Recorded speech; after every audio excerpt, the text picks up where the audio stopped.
परिवार के साथ में दी है और उस महान क्रांतिकारी स्वतंत्रता सेनानी और किसानों के, गरीबों के, सर्व समाज के जो मसीहा के रूप में पूरे राजस्थान में उन्होंने काम किया और एक उस वक्त में जो संघर्ष किया, उस वक्त में जो राजस्थान को एक नई दिशा दी, राजस्थान के लोगों को एक नई दिशा दिखाने का काम किया और जो आतंक का वातावरण था उसमें उन्होंने सर्व समाज को साथ लेकर के और सबके कल्याण के लिए कार्य किए। इसलिए आज वो याद किए जाते हैं, बरसों बरसों तक याद किए जाएंगे। लेकिन मैं समझता हूँ कि ऐसे किसान नेता जो सर्व समाज को साथ लेकर के उन्होंने राजस्थान में एक अच्छी लोगों के कल्याण की नींव रखी थी, उस पे आज पर्दा डाला जा रहा है, उसको कुचला जा रहा है। जो देश और प्रदेश में डबल इंजन की सरकार अपने आप को बता रही है, वो किसानों के साथ में किस प्रकार से अत्याचार कर रही है। जो केंद्र की सरकार हो, 3 काले कानून ला करके किस प्रकार किसानों को प्रताड़ित करने का काम किया, उनको आतंकवादी, उनको पता नहीं किन किन नावों से उन्होंने अलंकार लगा लगा के डके, चोर, उचंगे, पता नहीं क्या क्या कहा। और आज भी किसान बॉर्डर पे बैठा है, उनकी कोई सुनने वाला नहीं है। और यहाँ तो किसानों की कोई सुनने वाला है ही नहीं। मुख्यमंत्री जी और कृषि मंत्री ने दोनों ने ये कहा कि किसान को आदत पड़ गई है कि उनको लोन लेने की और उसको नहीं चुकाने की। और उसके बाद में मुख्यमंत्री जी हाउस में ये कहते हैं प्रश्नकाल के अंदर इंटरवेन करके कि मैं भजन लाल ये कह रहा हूँ हाउस के अंदर कि जो बाजरा खरीद का हमने संकल्प लिया है एमएसपी के ऊपर, सरकारी बाजरा खरीद का, वो हम पूरा करेंगे। और आज उनका किसान आयोग का चेयरमैन मना कर रहा है। राजेंद्र राठौड़ जो तत्कालीन नेता प्रतिपक्ष थे, वो कह रहे हैं हमने, हमारी कमेटी ने घोषणा संकल्प पत्र बनाया था और मैंने वादा किया था प्रदेश के लोगों के नेता प्रतिपक्ष की हैसियत से। आज सारे के सारे मना कर रहे हैं कि बाजरे की खरीदी नहीं होगी।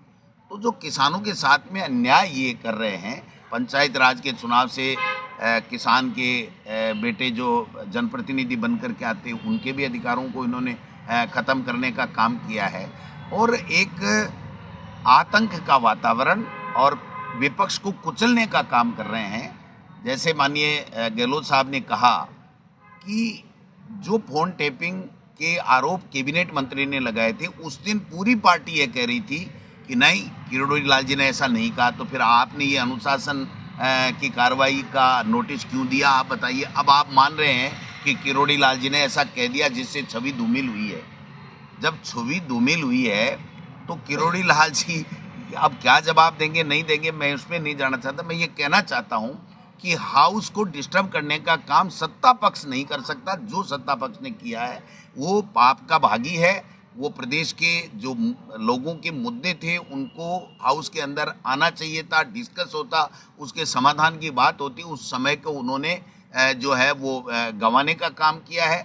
और मुख्यमंत्री जी आए, 2 घंटे से ज़्यादा भाषण दिया और उसके बाद में मुख्यमंत्री जी ने एक शब्द नहीं बोला कि किरोड़ी लाल मीणा जी हमारी सरकार के ऊपर गलत आरोप लगा रहे हैं। क्योंकि मुख्यमंत्री जी वही बात कह सकते हैं, वही काम कर सकते हैं जो पर्ची दिल्ली से आती है। उसके अलावा अपने विजन से, अपने विवेक से वो एक शब्द नहीं बोल सकते। ये अब प्रमाणित हो गया है, बच्चे बच्चे को पता चला है। और इनके मंत्री भी कहने लग गए कि हमारी सरकार तो पर्चियों से चलती है, जो पर्ची दिल्ली से आती है उसके अलावा न मुख्यमंत्री बोल सकता है और न मंत्री बोल सकते हैं। और एक ट्रेंड और चला है कि अगर कोई हाउस के अंदर कोई भी एमएलए या प्रतिपक्ष का व्यक्ति अगर उसके सरकार के खिलाफ उसकी आलोचना कर देता है तो उस आलोचना के बाद में उसको डराना, धमकाना, उसके खिलाफ जो है वो जीएसटी की अधिकारियों को भेज करके रेड डालना या इनकम टैक्स में उसके लिए कहना कि इसका इनकम टैक्स का खगा लो, इसको ईडी वालों को कहना, एसीबी को कहना, ये एक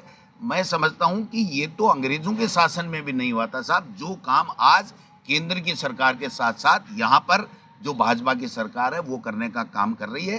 प्रतिपक्ष जनता की आवाज़ उठाता है, उसका अपना कोई काम नहीं होता। और प्रतिपक्ष जब तक सही तरीके से काम करेगा तभी लोकतंत्र जिंदा रहेगा, वरना तो हिटलरशाही आ जाएगी। और ये हिटलरशाही ला करके और लूटो खोसो खाओ मौज उड़ाओ, ये जो संस्कृति ये भारतीय जनता पार्टी के लोग लेकर के आए, ये प्रदेश के लिए घातक है। तो ऐसे एक स्वतंत्रता सेनानी के इस जयंती के अवसर पर हम सब कांग्रेस के लोग संकल्प ले रहे हैं कि हम लोग इनसे डरने वाले नहीं हैं, इनसे घबराने वाले नहीं हैं। प्रदेश का जो भी युवा, नौजवान, किसान, दलित, पिछड़ा, महिला, बेरोजगार, सबकी आवाज़ बन करके, चाहे हम जेलों में जाएं, चाहे हमें कुछ भी वो लोग करें, इतना भी प्रताड़ित गलत रूप से करें, लेकिन हम डरने वाले नहीं। हम लोग मुकाबला करेंगे और इनको हटा के रहेंगे। तो विकास चौधरी हैं किशनगढ़ से विधायक, उनके मित्र के यहाँ गए हैं और जिस दिन उन्होंने जो विधानसभा में बोला था किरोड़ी जी को और भजन लाल जी को लेकर के, उसके बाद में 20 लोगों की एक टीम गई है और टीम ने जाकर के उनको धमकाने का काम किया है कि अपने मित्र को समझा देना, दोबारा ध्यान से बोले।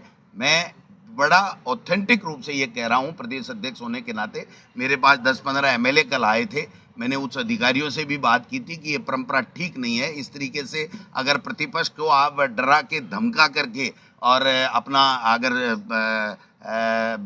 भ्रष्टाचार करना चाहते हो तो ये चलने नहीं दिया जाएगा। जनता खड़ी हो जाएगी, इनको पता नहीं चलेगा ये कहाँ गए। 7 करोड़ की बजरी प्रतिदिन चोरी होने का आरोप किरोड़ी लाल जी लगा रहे हैं, फोन टेपिंग का आरोप किरोड़ी लाल जी लगा रहे हैं, एसआई भर्ती के अंदर निर्णय नहीं लेने का आरोप किरोड़ी लाल जी लगा रहे हैं, और जो उनका कैबिनेट मंत्री है वो आरोप लगा रहा है। और अगर प्रतिपक्ष पूछ रहा है तो उसको डराने का काम एजेंसियों के द्वारा किया जा रहा है। ये कब तक चलेगा? किरोड़ी जी ने तो जवाब दे दिया, लेकिन क्या 5 पेज का है, सदन में जवाब मांगेंगे या मुद्दा खत्म हो गया? यही कौन नहीं एडमिट कर लिया ना कि मेरा फोन टेप हो रहा है और मैंने बोला है। मेरा सार्वजनिक रूप से बोलना गलत था, जो मैंने मीडिया से सुना है, लेकिन उन्होंने एडमिट कर लिया कि मेरा फोन टेप हो रहा है। तो फोन टेप हो रहा है तो फिर कार्रवाई जो भी सरकार करे, देखते हैं क्या होता है। जवाब सरकार से मांगेंगे? क्यों नहीं मांगेंगे? हम तो बजरी घोटाले का भी मांगेंगे, इनकी बेईमानी का मांगेंगे, जो इलीगल टेंडर करके गुजरात की कंपनियों को जो ठेके दे रहे हैं, बिजली को, पूरे किसानों की बिजली को जो है वो निजी लोगों को सौंपने का काम कर रहे हैं। खनन माफिया हावी हैं, पूरा का पूरा लैंड माफिया हावी है। और यहाँ पर जयपुर में इतना ज़्यादा ज़मीनों में घोटाले हो रहे हैं, वो सारे मुद्दे उठाएंगे। क्यों नहीं उठाएंगे? डरते नहीं हम लोग। हम राहुल गांधी जी के सच्चे सिपाही हैं, हम निडरता के साथ में काम करेंगे। मरना तो एक दिन है भाई साहब, जहर खाएगा वही तो मरेगा। हमने बेईमानी की नहीं तो फिर हमें डरना किस बात का है? देखना आप जब बजट भाषण आए, बजट के बाद में देखना इनकी क्या हालत बनाते हैं हम लोग। ऐसे डर के थोड़ी काम चलेगा। नहीं डरने वाले इंजीनियरी जो ये बजट दिया था ना इन्होंने, उसका 10% पूरा नहीं हुआ। हम बता देंगे 20 तारीख को, सुन लेना। 10% ही नहीं हुआ। तैयारी तो रहती है, हमेशा ही रहती है।